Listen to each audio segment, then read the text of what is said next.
Hi everyone, welcome to US Immigration Hub channel.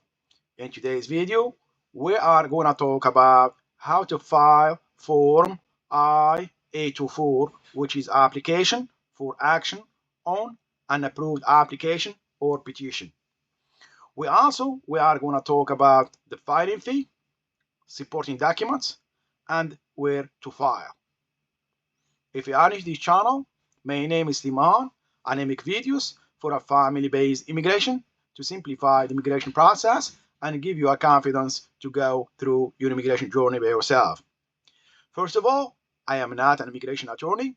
I'm here to help you based on the information I have from USCIS and also based on the instruction that comes with the Form I-824. If you are new to this channel, please subscribe, share, hit notification bell, and give us a big like so you too can share the video with more people. So if you're ready, let's get started. So this is same version, and if you want to see the version, go at the bottom of page 1 or any page, you will see the version or edition. This is a 4/1/2024. It's April 1st, 2024. That's the only version that is acceptable by USCIS. Do not find the old version. And they changed only the expiration date. As you can see, this one will expire on March 31st, 2027. So also I want to mention something in this video. So I am overwhelmed with a lot of comments and emails. So I will give a high priority now for the members of this channel. Please consider joining this channel. So this part right here is for USCIS use only. Do not touch it. And this part right here, it's for an attorney if you used one. For us, we're gonna start where it says start here. Type or print in black ink. You can type, then you can print with black ink once you print it. As I mentioned before, this form, it's used for multiple purposes, so it is confusing. This video, it's only for people made a mistake on I-130. I'm going to show it right here. If you make a mistake on I-130, the beneficiary is in the United States and will apply for adjustment of status to that of a lawful permanent resident at USCIS service office. If you put the city right here and a state, but the applicant is abroad, USCIS will ask you to file I-824. If you file both of them, 61A and 61B, and you file and you as well, and you put right here, you answer the question 62A, 62B, 62C, USCIS will ask you to file I-824. So in both ways, if you put both, they will ask you to file I-824. So I want to answer one question right here because a lot of people ask me this question. Can I file this form to get my application approved faster? This is not for that case. This form I-824, you file it only if USCIS asks you to do so. Just an example right here. This is an approved notice, I-797 notice of action. If you read down right here, if the beneficiary decides to apply for an immigrant visa outside the United States based on this petition, you should file Form I-824. If the USCIS does not ask you to file I-824, you should not file I-824. So now let's go to our form and start filing it. So I am select one, part 1 first, information about you, person filing this application. In our case, as I mentioned, is gonna be petitioner. If you make a mistake on I-130, the applicant cannot file this form, the petitioner. So I am select the one to apply, petitioner. 2A, it's Baker, family name of the petitioner. 2B, first name of the petitioner is Liman, it's me. Middle name, I don't have one, is in A. It does not let me put a slash right here, but when I print it, I'm gonna put a slash with a black ink right here. Let's go now to number 3, company or organization name, if any. NA. When I print it, I'm going to put a slash over here. Current or recent immigration status. They give you a note right here. If you are a U.S. citizen, type or print NA for item number 4. So I put NA. If you put a slash right here, that's not going to let you do that. Yeah, it is what it does. But in the other one, there's the Adobe does not let you put a slash right here. If you try, if you see right here, see it gave you enter only letters, numbers, space, and hyphens. So now let's go to number 5, certificate of naturalization or citizenship number, if any. This is what most people miss. I don't know why, but they miss it. I'm going to show it to you right here. If you go to, this is your naturalization certificate. You will have a number right here. That's your naturalization certificate number right here. You pick this number right here and you put it right here. Certificate of naturalization or citizenship number. You put it right here. Alien registration number, if any, you have it. You will have it with your naturalization certificate. This is in a red rectangle right here. This is your A number. Or you can get it from I-797. It's right here as well. If you see petitioner alien number, it's right here. So A number, you can get it from both naturalization certificate or I-797 notice of action. Let's go back to our form. The date of birth, I'm sure everybody knows date of birth, 1st 1990, just an example. And the country of birth is Morocco. A country of citizenship or nationality is USA. A lot of people put as well their foreign country. I think both works. IRS tax number, in my case, is in A, but I will do that once I print this form because it does not let me put letters. It must be only numbers. US social security number, I think everybody knows this one. It's a 9-digit. You know what is a social security number.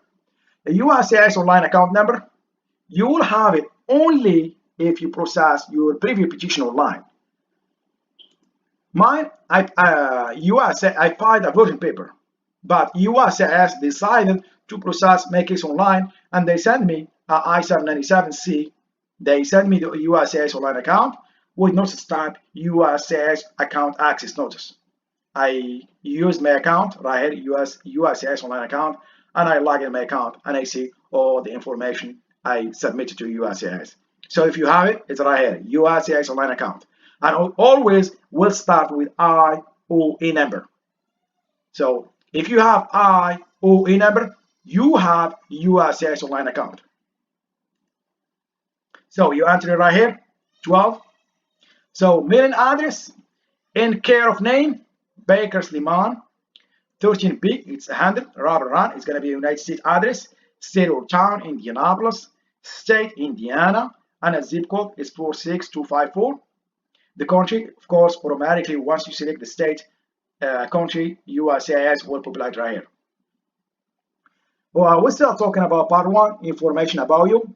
Person filing this application. I should put right here, just saying, but to avoid mistakes, I put the full address right here. 100 Robert Run, same as mailing address. Yeah, as you see, this form is changed a little bit. 100 Robert Run, state Indiana, 46254 USA. There is a slight changes from 2023 version. Reason for request, that's the most important part of this form, which is or application. You're gonna select one they apply for you. For us, we're gonna go straight to 1D. We are asking USCIS to send approved immigrant visa petition to NVC. But as I said at the beginning of the video, this form has multiple purposes. It depends which one you select. It will be for the applicant or petitioner. That's why I mentioned at the beginning of the video, this is for a petitioner. Now, let's go here to part 3, other information.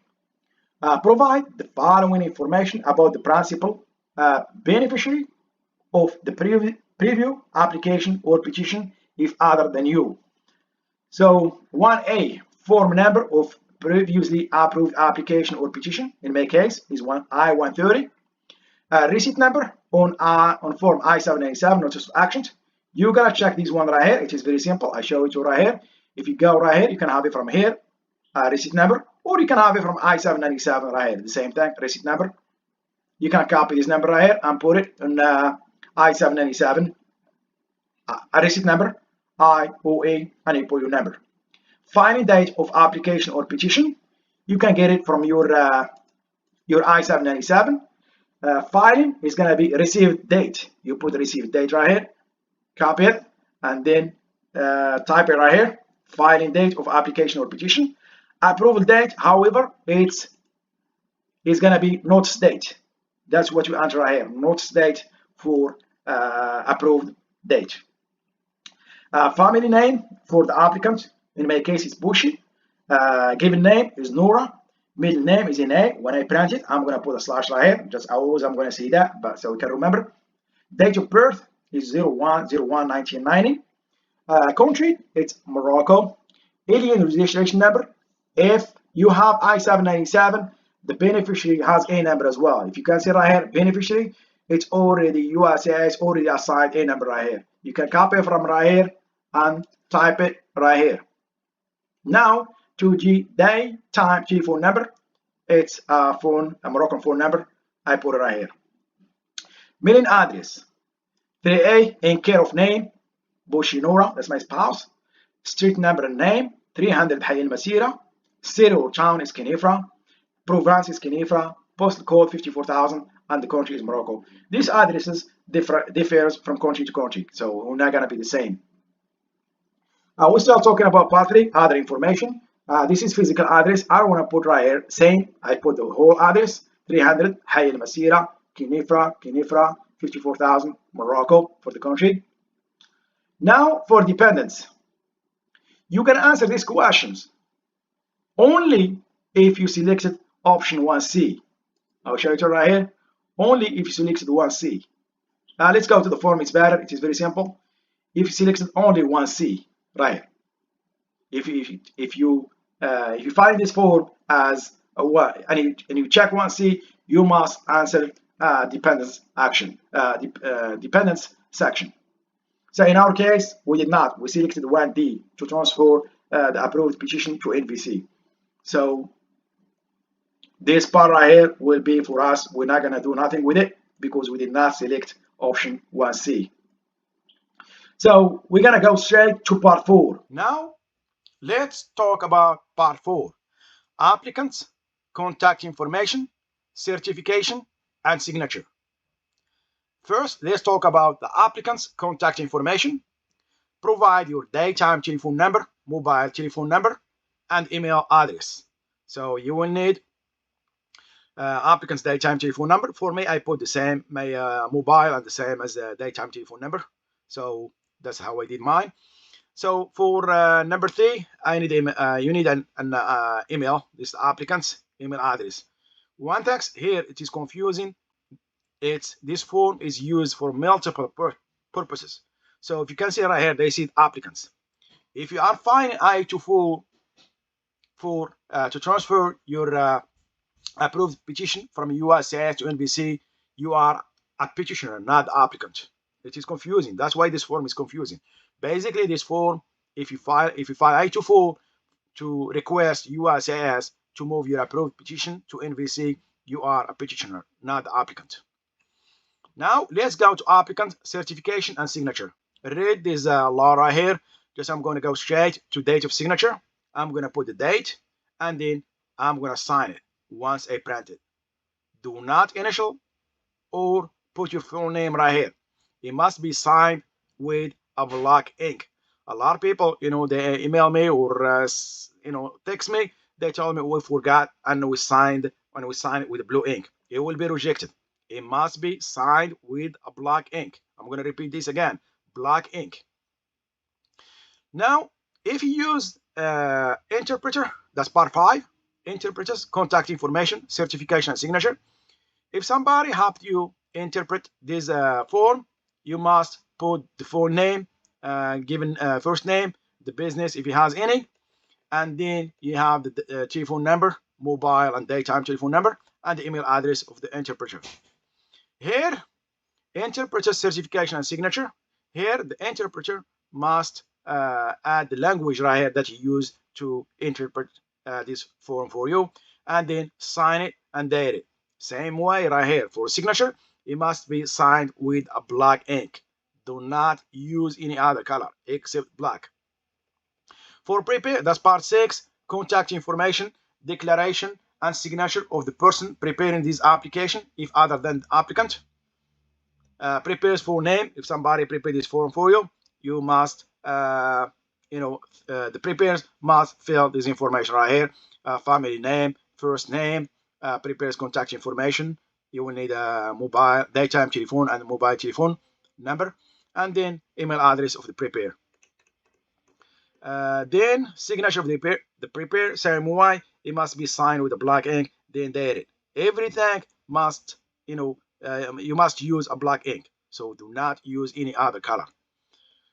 So make sure for additional page, sometime what happened, I have this problem before where, this information right here did not copy somehow. And, because this information right here came from items on part 1. Sometimes it does not transfer to this page right here. If you see that, you must add it with a black ink right here once you print it. So that's my advice. We have that problem before and the form was rejected. Make sure you have this information right here. So now we find the form. Now let's talk about the filing fee, supporting documents, and where to file. Now let's go to the second part, which is filing fee. As you know, the filing fee went up for most of the forms. For I-824, the general filing is $590 for I-824. I'm not going to cover those waiving fees for other categories. I'm not going to go through that. Just the general filing fee is $590. Now let's go to the third part, which is document to include with I-824. One, you will need a letter explaining your error. You will need that because you're going to explain for USCIS why you're requesting I-824, why the error you made on I-130, basically for 61A and 61B. You will need a copy of your I-797 approval letter, and of course you will need filing fee $590. I will prefer checks. It's better. That's the best. This is just the form I-797 approval notice. Now let's go to the last part, which is where to file I-824. So if you file this form, which is we do with USCIS, you must use USCIS Phoenix lockbox. US Postal Service, which is USPS, you use this address right here. If you use FedEx, UPS, or DHL, you use this address right here. I'm not going to cover CBP because we did not select the other options, but for us, we used 1D. So if we file this form with the USCIS, so we're going to send it to one of these addresses right here.